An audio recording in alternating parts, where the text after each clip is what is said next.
What up, Ring Crew Army, and welcome back to a brand new episode of the Square Circle Podcast. I am your host, Marie Shadows, and on this episode, you guys are getting a review of AEW Dynamite, and that's because AEW Dynamite opened up with the legendary Blue Justice, Yuji Nagata, taking on the New Japan Pro Wrestling IWGP United States Heavyweight Champion Jon Moxley in the opening minutes of AEW Dynamite. I will get into that, and I will also get into all the controversy that the Young Bucks are definitely doing on AEW programming. And then we'll take a look at the main event, because the middle stuff of AEW is always misplaced. The middle portion of AEW Dynamite, no matter what week it is always misplaced, and it is always unorganized. That might be the word, unorganized. And as always, thank you for tuning in to all episodes of the Square Circle Podcast and hearing me talk about professional wrestling, my super passion. It's what I love to do. It's what pushes me through the tough days and lets me know that you guys enjoy what I say, and I will continue to do this. And if you guys love what I do, make sure to share it on all social media platforms. And you guys will know how to do that at the end of this podcast. But currently, guys, let's get right into it. The opening match of Yuji Nagata versus Jon Moxley. I honestly think that match should have went on a little bit longer. If that match was over on the New Japan soil, then it would have definitely went 40 minutes, at least 40. And it would have been a really good match between the two. It would have had a longer story drawn out. This was a little too fast paced for my liking, but you understood the urgency and the hard hitting style that New Japan Pro Wrestling has, mixed in with Jon Moxley able to adapt to any style that is given to him. I will not get into the match breakdown only because I did not write any notes on it. I watched it as a fan and I was grinning from ear to ear, knowing that not only Nagata was in an AEW Daily's Place arena, but he brought along Ren Narita from New Japan Strong. And as I'm saying this, I still have a cheesy smile on my face. Ren is really one of the best young lions that New Japan Strong has, and he's holding it down over there in New Japan Strong, even though I really think that he could definitely do well in New Japan currently. Team him up with Yuya, and we're going to have a great tag team. Both of them will be very dominant over in New Japan Pro Wrestling, but with travel restrictions and COVID and stuff, I can understand why it may be a little hesitant to send Ren over there to New Japan and have that tag team set up. I would love it, but it's not going to happen, which is cool. Back to the match of Jon Moxley versus Nagata. I honestly thought that the pacing made sense in terms of story. There were certain aspects that I was hoping Nagata would get the victory over Jon Moxley and bring the IWGP United States Heavyweight Championship back home to New Japan Pro Wrestling, just because I want the rest of the wrestlers who are on the roster, who are busting their ass, to be in creative storylines for that title. Imagine if he brought it back. He'll definitely be given a hero's welcome if he brought the championship back home to New Japan. And maybe we could start seeing some storylines between Gabriel Kidd, Tsuji, Yuya. Hell, even throw Hinari in there to try to get a singles championship title. Even the Great Okan, throw him in there too, and maybe he could pick up the championship title. Anyone that's really just wrestling for the sake of wrestling, to just put on these shows, put on these amazing performances, is all good. But sometimes you might want to increase your value within any company by going after a championship title. So the more championships we have back over in New Japan Pro Wrestling gives all the rest of the guys who are just wrestling for the sake of wrestling something to do other than that, and they could formulate their own narrative, so that way fans could get behind them and they could understand deeper into their character mindset, into their motivations, into their overall worldview of why they're doing this. Sometimes championships make a wrestler, and depending on how you treat it when you become that champion of that title, of that division, sets the tone for not only what you want to achieve with it, but the standard that you hold the division to, so that way when they come after you, because you definitely have a target on your back by holding a championship title, it's going to be great storytelling, and both guys are definitely going to give it their all to make sure that these stories are top notch. So that's why I'm so in favor of having the belt off of Jon Moxley, just because if he's not going to ask New Japan if he can defend it against the AEW crew while he's there, because we don't know when he's going to head back to New Japan in order to have proper matches over there, because he's soon having his first child, which makes all sense that he has to be home for the child. But other than that, he should probably ask if he's able to defend that championship title against AEW members. So that way the title won't be forgotten. We have interesting stories here in the United States. And then when he's able to bring it back, that IWGP United States Heavyweight Championship title will have so much prestige. And then I won't be upset. I just want to make sure that most championship titles, when wrestlers hold them, they build up that prestige. They don't just let it sit there. And I know that the IWGP United States Heavyweight Championship title is a bit of a mess when it comes to the prestige, just because of the situation and the times that we're in. And you can't necessarily do what you would normally do with regular championship titles that are in their respective companies. So if anyone ever wondered why I wanted the belt off of Jon Moxley, like if you follow me on Twitter at Marie_Shadows, which you guys should, there are a lot of tweets by me where I was very pro Nagata. Nagata has to win. Nagata needs to bring that championship over to New Japan Pro Wrestling. And if you're listening to this podcast, you just got my explanation as to why I was so pro Nagata winning the championship title and not having Moxley hold it any longer.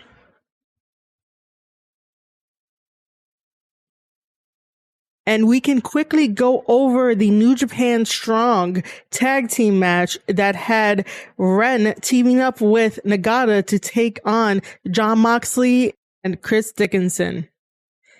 So that tag team match was on New Japan Strong. If you guys do not have a subscription to NJPWworld.com, I highly suggest that you get a subscription. It is only $9.99 a month, and it is better than a WWE network, taken from someone who worked with WWE as a WWE network logger. Good times. But that tag match was a little bit underwhelming. I don't understand why there's always this massive amount of hype behind something that should be a clinic, that should be a classic, that should definitely be 6 stars. Ends up being, oh, we're not going to give you our whole hand. Like, this is going to be a simple 8, maybe 10-minute match. And we're going to do the least amount of stuff in here, and it's going to seem one-sided. There's a difference in quality between New Japan matches and New Japan Strong matches. And I'm still not exactly sure what it is. It might just be the fact that they give these guys at least 10 minutes or less, depending on their rank in the system.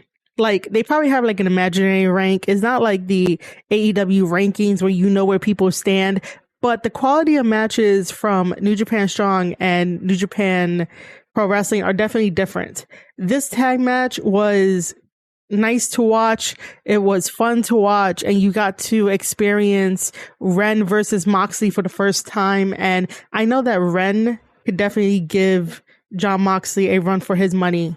Ren is really good. Ren is very heavy-handed, and he's definitely a technical wizard, and he could definitely take Jon Moxley to the limit. I would love to see Ren Narita versus Jon Moxley sometime in the future. We also got to see a little bit of Jon Moxley versus Nagata before the AEW Dynamite one-on-one match. And it was really good to see them in the ring for the first time. It was really good back and forth, a lot of forearm exchanges, a lot of strong style. And I think that's where sometimes this stuff needs to stop being predictable, in terms of we're always going to get the forearm exchange and we're always going to get a chop exchange, but it's very predictable on like where it happens within the match. In this tag team match, I really wish there was a little bit more done rather than it being like 8 minutes and Ren taking the fall for the match, even though it was expected that the Young Lion will probably take the fall. But imagine if Nagata would have gotten the win over Dickinson. That would have changed atmospheres, maybe. However, the post-match, after Ren taking the fall, Nagata went and did a crossface to Jon Moxley and wasn't going to let go. So the other Young Lions had to come in and take Nagata off of Jon Moxley. And you would think that by Nagata doing that, Nagata being a 53-year-old veteran in the sport of professional wrestling, you would think that on AEW Dynamite, he will take the belt off of Jon Moxley because he's a veteran, and also that Nagata attacked Moxley at the end of their match on New Japan Strong. But then again, that's a WWE tactic, if you guys really think about it, where the opponent attacks the champion. Sometimes it's supposed to be the other way around. The champion attacks the opponent. Maybe Jon Moxley should have did that, so that way the hype can go further into AEW Dynamite, even though the hype was already there, and that felt better. Overall, the tag match on New Japan Strong was decent, and the one-on-one in AEW Dynamite that opened up the show was decent. I was hyped for it. I enjoyed it as a fan. I wanted to see Nagata win the IWGP United States Heavyweight Championship title to take it back home, but that's not happening. Thankfully, he got the chance to face Jon Moxley in the States, but it could have been a little bit better. It could have been drawn out a little bit better, and it could have breathed a little bit better.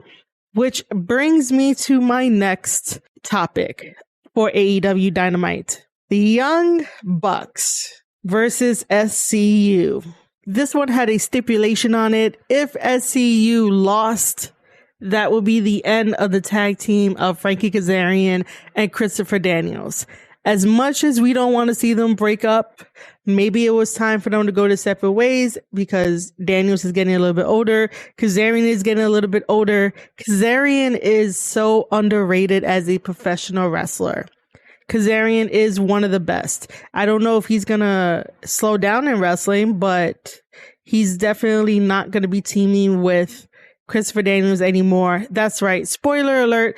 SCU loses in a very dominant way, where the Young Bucks totally demolished SCU in that match.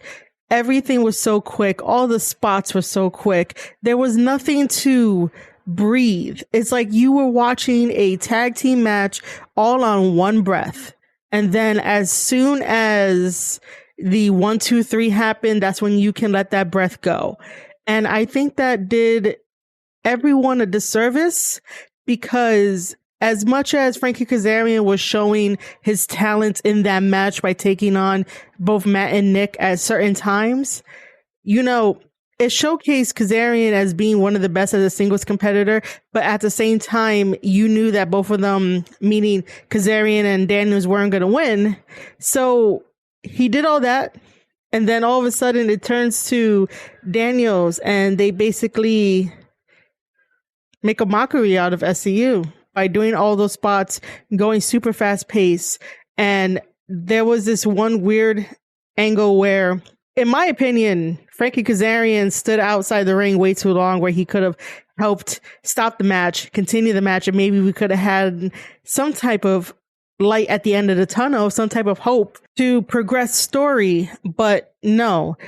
He came in a little too late. They got the 1, 2, 3, bam, SCU is no longer. And then we went to commercial. We couldn't even celebrate and shed a tear with SCU. My biggest problem with this match has nothing to do with the competitors. It has everything to do with the narrative. And the narrative is starting to get convoluted on the Twitter side, because there are fans on Twitter who uses certain phrases as if like they fully understand what they mean.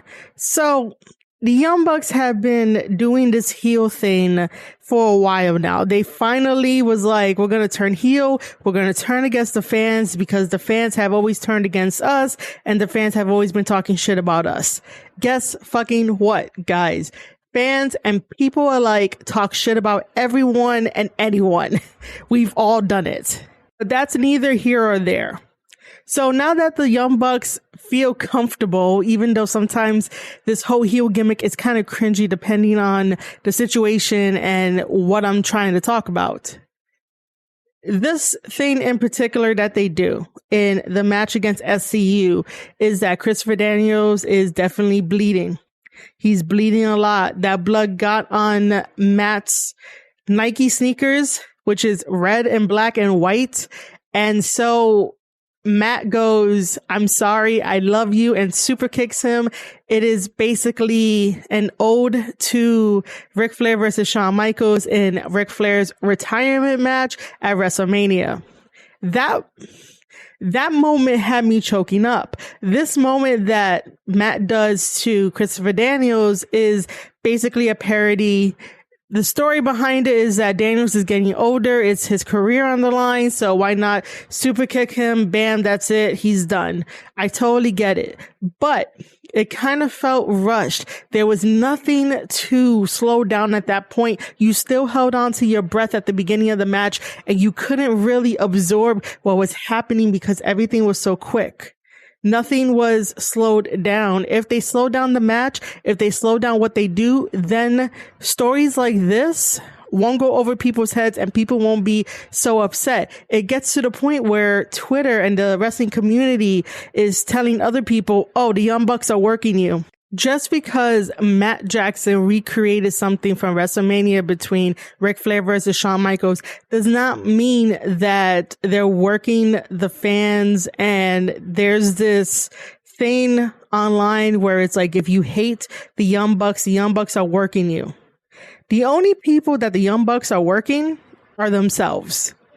The only reason why people are upset at the Young Bucks and this whole new heel thing is because those people believe that AEW is supposed to be the alternative. AEW promised everybody that they are going to change the world. When they left New Japan Pro Wrestling, they created that beautiful shirt that says change the world. But honestly, guys, what have the Young Bucks really changed?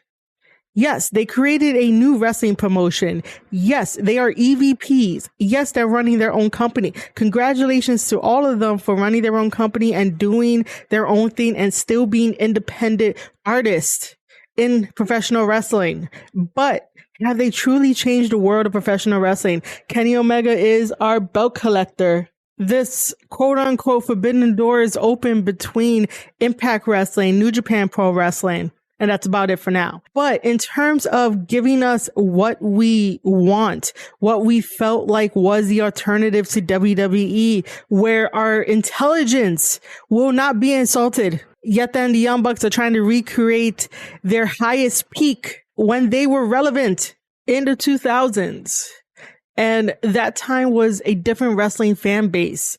And if you're a newer wrestling fan that's just tuning into the world of professional wrestling and you didn't get the chance to see it, one, you should try to find archives to just watch it and absorb wrestling history if you're serious about being a fan.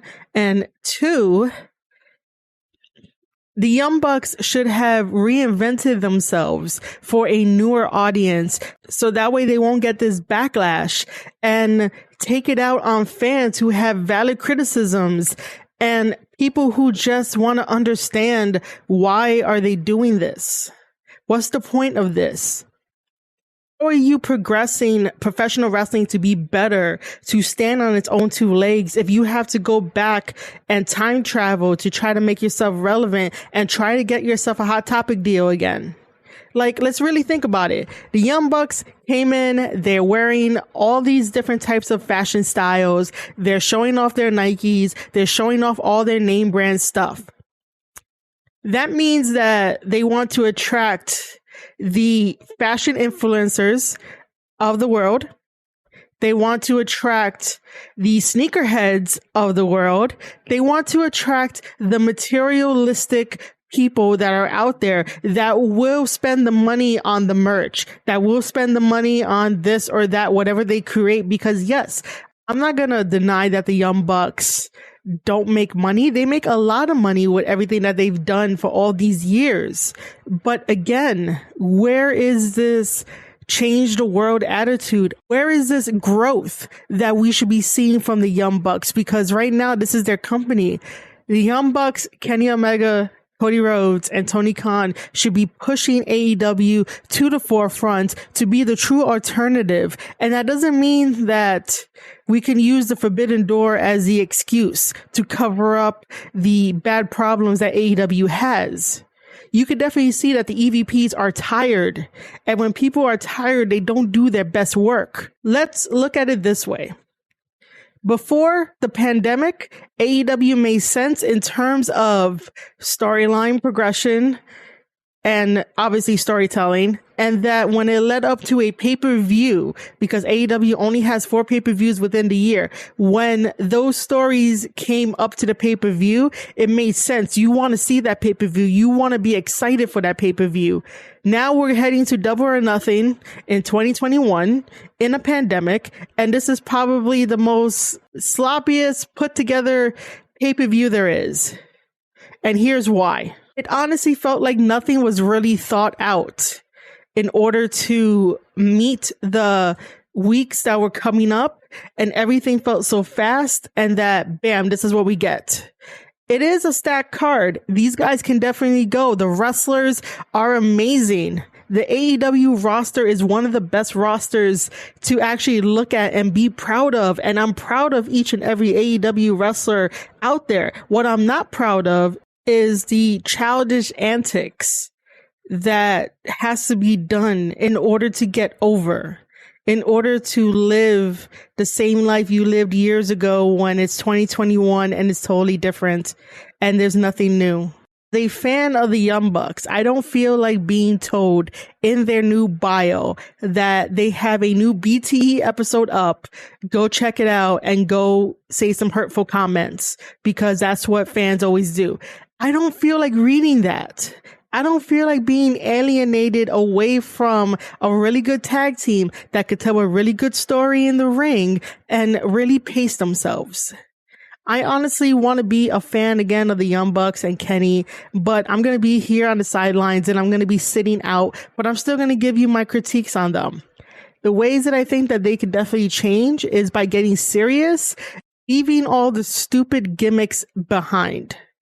And, you know, I like gimmicks here and there, but not to the extent of trying to work yourselves into a corner because you don't know what else to do, because you guys want to be on top for the time being. And maybe this is me getting worked. And in the end, when this whole entire story is getting done and it's over with, they're probably going to take a step back and let other people shine. They have been letting other people shine. It's just that no one gets enough time in order to have people shine. AEW Dark and AEW Dark Elevation have nothing to do with having people shine. We're not talking about that. We're only talking about AEW Dynamite. And I know that my thoughts are probably sporadic. And that's only because I'm not writing a script for this. You guys are getting me at my raw emotion. There's just certain things in wrestling where it needs to be addressed. And I don't know how much longer the Young Bucks are still going to go with this, because if you think about it, every time you open up the Twitter app, you see some type of argument. You see some type of toxicity happening because people want to argue over whether the Young Bucks doing something is a work to the people that are getting upset, or if the Young Bucks doing something is right, wrong. Oh, you're not a fan, or whatever the discussions are, but they usually end up being arguments. And don't we as a wrestling community every single day say, be better, do better? You don't know what someone is going through mentally, and the words that you say do affect people. It's okay to be heels in professional wrestling, but not to the point where almost everybody is home. We're still in a pandemic. People are on their phones 24/7 and they're in constant arguments where there is no end solution other than muting and blocking just because you have an argument about the Young Bucks. And I don't see that as a victory. I see that as a petty thing to happen, especially when we're trying to be a better community overall, trying to be a positive community overall and spread good wrestling, good storytelling. It's not good storytelling if you have to open up the app and see arguments and see your mutuals, saying things without tagging other people in it. And it's mainly these people think that the Young Bucks are right. These people think that the Young Bucks are working these angry people over here. And it's a never ending fight. And I think that we should definitely stop that. And the Young Bucks should definitely grow up a little bit and realize that because of their platform, they have a bigger responsibility. And I'm not trying to police anybody or anything like that, but just take that into consideration and looking at it from the outside. That's why sometimes I don't necessarily post a lot on social media, because those arguments are painful to read. Those arguments are stupid. We shouldn't be arguing about professional wrestling. We should be talking about professional wrestling in a very positive way. And we should definitely be promoting professional wrestling in a positive way. Nothing with toxicity, nothing with, oh my God, the Young Bucks wore the latest fashion. How could they? Oh, the Young Bucks mocked Ric Flair versus Shawn Michaels, stuff like that. Stop poking the bear, stop poking the fans, and get to work on creating the change that you wanted to see in professional wrestling. Because obviously the three of them, the Elite, Kenny Omega, Matt Jackson, Nick Jackson, had a fucking dream when they left New Japan Pro Wrestling to do it on their own. And this is what we get. We're basically getting bullies. At this point, the same fans that bullied the Young Bucks and saying a lot of mean and hurtful shit, they're turning it back on us because that's how they're going to get heat. And that's the wrong kind of heat. And that's the stupid kind of heat. People are going to tune out and people are just going to forget about it. And then they're going to want to watch something else. AEW right now is really strong. I'm still going to be watching AEW, but I'm doing it from afar. And the only reason why this whole Young Bucks segment is long is because it bothers me.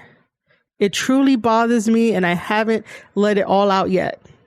And you guys are going to have to deal with it. Welcome to the Square Circle podcast, where I, Marie Shadows, definitely empty out my thoughts because it's a lot more better this way. And it's cool if you don't agree with me. That's totally fine. As long as you can understand certain points where it's going to backfire on the Young Bucks. Let's get back to that topic of working the fans. So what the Young Bucks do are not working the fans if people get upset. There has to be a genuine reason why they're getting upset, and it's probably because they no longer want their intelligence insulted, and the kiddie stuff that they do that's seen on WWE for so many years. And then now we're seeing it again. And it's like, you guys were supposed to be the alternative. That's probably why they're upset. No fan cares about the material stuff that you wear. Just go out there, have a match, tell me a story, let me be invested. But let's get back to the term of working the fans. Here is story time, guys. So, as you know, JD Alpha is a pro wrestler here on the Indies for New York City and also New Jersey, and soon to be going worldwide. And he had a rumor slip out, and the wrestling fans within New York City and New Jersey heard about it. I am not sure if you guys heard about it, but before JD Alpha got accepted into Too Good, he was known on the Indies as the professional wrestler who never played WWF No Mercy, a game that was made 20 years ago. Hell, even Brandon Cutler and Peter Avalon of AEW called JD Alpha out for not playing WWF No Mercy. So wherever JD Alpha showed up, meaning if he showed up at BWF, which is Bronx Wrestling Federation here in New York City, the fans constantly chanted, "Play No Mercy." If we showed up in Jersey for Intense Wrestling Alliance, which they're going to have a show next month in June, they also chanted, "Play No Mercy." And then when he showed up in Titan Championship Wrestling, the fans also chanted, "Play No Mercy." After a while, it got to a point where he decided to just tell the fans it's not that serious. But in the back of his mind, you guys know that bothered him so much. Did he play WF No Mercy? Well, it turns out, in fact, he did. And this was proven when he joined up with Too Good not too long ago at an IWA show, which I have all the footage there on ravagelands.com if you guys want to check that out. So once he joined Too Good, the team that never bullied him into playing WWF No Mercy, he basically said to everybody that he has played it already, and he brought a Nintendo 64 cartridge of No Mercy to the ring to hit his opponent with it. Now, that type of storytelling that lasted a couple months, and I know that people who listen to this podcast probably never knew of it. Now you know. And that is called working the fans. You tell them something, you have them hook, line, and sinker, and you know that gaming and wrestling go together, so it works. And you work them into believing that you never played it, and then that's a bad thing. Then you have the fans at the show chant, "Play No Mercy," only to reveal that you already played it, and that it wasn't that serious, and that none of those fans' support ever meant anything to you just because they wanted you to play a video game. You know? What the Young Bucks are doing to work the fans are not that. What they're doing is just working themselves into a corner that they're not going to know how to get out of when it comes time to fully close the chapter on the Elite, the Good Brothers, this whole bootleg Bullet Club bullshit. It's going to backfire on them because they don't know where to go. Their priorities are not set. They are not organized. They probably didn't think this through. And every single day, they're probably like, let's throw this against the wall and let's see if it sticks. That's what it feels like. It feels like there's no direction on what they're doing with this. And honestly, it's probably annoying to just know that you could be having great memories for 2021. You could be making fantastic stories that rivals everyone else. But we're getting reduced storylines that should not be the case. That is not changing the world. And that's not creating anything new to stimulate our minds. Of course, there's going to be fans out there that agree with what the Young Bucks are doing, and that's fine too. But I ask you, do not be blind to the flashiness. Do not be blind to toddler storytelling. Make AEW work for better storylines, more intensity, even more creativity. Because right now is just going to go through the motions until we get to traveling and evolving one day out of this pandemic, and it might pick up.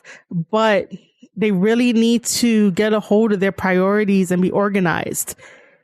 And that's going to be everything I say on the Young Bucks in this whole entire podcast. Very quickly,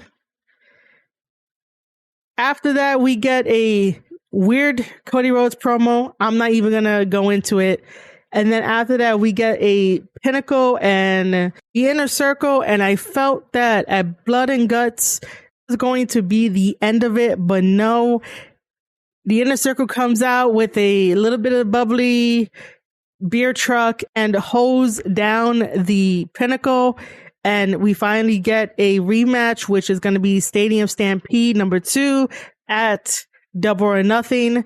I honestly think that for a cinematic match like Stadium Stampede, those should be trickled throughout the years and months, not necessarily make it feel like back to back, because we just had a good one. Like, how do you top the first one? How is #2 going to be good? Like, Stadium Stampede should be a special gimmick cinematic match for particular situations.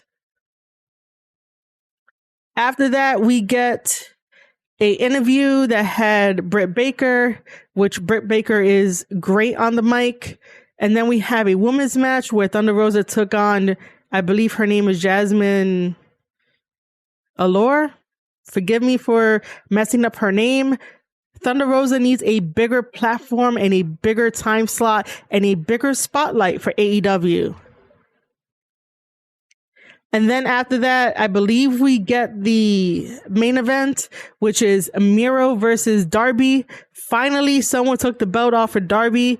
I'm a little on the fence about Darby, even though I seen him live at Evolve when he took on Chris Hero before WWE bought up Evolve. I just need Darby to value his life, and then I think I'll be okay. So Miro finally takes the TNT Championship off of Darby. I playfully online, again, if you're not following me at Twitter, at Marie_Shadows, I basically said that now the TNT Championship title becomes the Never Openweight Championship title. Take that as you will. And that is how I'm going to end this podcast episode. I ranted way too long about the Young Bucks, but I had to get all of that out of my mind because most people on Twitter are already made up in their opinions, in their facts, and whatever you tell them, whatever you say, it really doesn't matter. It goes over their head. If you're not agreeing with them, you're against them. So I tend to use my podcast for those type of conversations that people are not ready to have about the Young Bucks and look at it a bit deeper than normal. My whole thing in professional wrestling is that I want to see it thrive. I want to have fun. I want to be able to tell stories to listeners who may not get it, who may not understand the story, or they might have missed something from 2 weeks ago and they're like, oh, so this is how it is. And I'm recapping for them how we got here. I can't do that with the Young Bucks and I can't do that with Kenny Omega. My most fondest memories of telling you guys a story is when we had Kenny Omega and Hangman Adam Page. That was a fun time for me because I got to deep dive into these guys' histories and let you guys know some information that you may not have known, especially when Hangman Adam Page teamed up with the Young Bucks to capture the 6-man titles in Ring of Honor, and they carried that round, challenging everyone and anyone. So something like that I can't recreate right now because the stories in AEW are all sloppy. They are sloppy. And they need a writer and they need someone to overlook the stuff because it can't just be, let's just do what we do on the indies. You're on national television. It needs to be a little bit more professional. So I love to tell stories and I really can't do that at the moment with what's happening with AEW, but I could always give my criticisms and my suggestions on how to improve. And the first step is growing up and making sure that the wrestling business is moving in a good direction so that way the younger generation can keep that going forward. And we have a lot less toxicity, not only on social media, but also in the wrestling world. I love wrestling too much to let it see it go down this way. And I will forever talk about it. All right, ladies and gentlemen, this is definitely an uncut version of me talking about AEW Dynamite that happened this past Wednesday, May 12th, 2021. You got my thoughts on Nagata versus Jon Moxley for the IWGP United States Heavyweight Championship title. You also got my thoughts on the Young Bucks and what they can do to actually change the world.